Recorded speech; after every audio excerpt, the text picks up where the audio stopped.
અવિશા વિડીયોમાં કોમેન્ટ આવેલી હતી કે મોલ બતાવો, અહીંના મોલ કેવા હોય. હાલો આપણે મોલ બતાવી.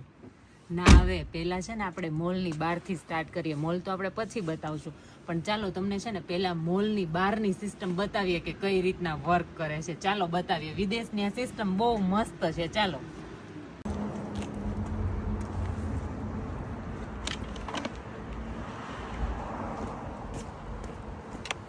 જો અહીંની આ વિદેશની સિસ્ટમ કઈ રીતે વર્ક કરે બતાવો.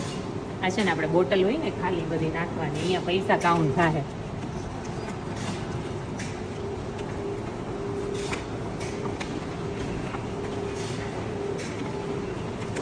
ગમે એ ટી નહીં ચાલે હો. અને હવે છે ને અહીંયા આ થઈ ગયું છે. આ ક્લિક કરું ને એટલે જો આ ચિઠ્ઠી આવશે અહીંયા, અને આ ચિઠ્ઠીમાં અહીંયા લખેલું છે કે €1 ને 50 સેન્ટ. હવે હું તમને આખી સિસ્ટમ કહું કઈ રીતે વર્ક કરે. જ્યારે આપણે ગમે એ મોલમાં જઈએ ને ત્યારે આપણે બોટલ ખરીદી હોય ને, બોટલ આપણે ખાલી થઈને જ્યારે આપણે બોટલ ખરીદી હોય ને ત્યારે આપણે છે ને એના 25 સેન્ટ, યુરોના જે 25 સેન્ટ આવે ને એ આપણે એને એક્સ્ટ્રા પે કરવાના હોય. અને પછી જ્યારે આપણે ખાલી થાય ને ત્યારે આપણે અહીંયા નાખવા આવીએ ને આ મશીનમાં, જો બધા મશીન મૂકેલા છે, અહીંયા કાચની બી નાખી શકો અને અહીંયા નોર્મલ નાખી શકો. અને જ્યારે આપણે નાખવા આવીએ ને ત્યારે 25 સેન્ટ આપણે પાછા આપે. આ લોકો કોઈ એક્સ્ટ્રા પૈસા નથી આપતા.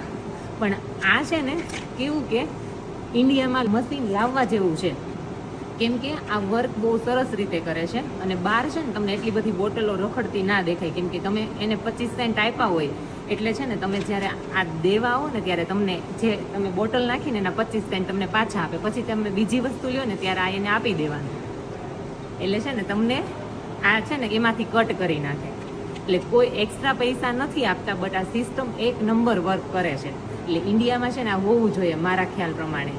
તમારું શું કેવું છે ને કોમેન્ટ કરીને જરૂર કહેજો કે આ મશીન લાવવા જેવું છે કે નથી.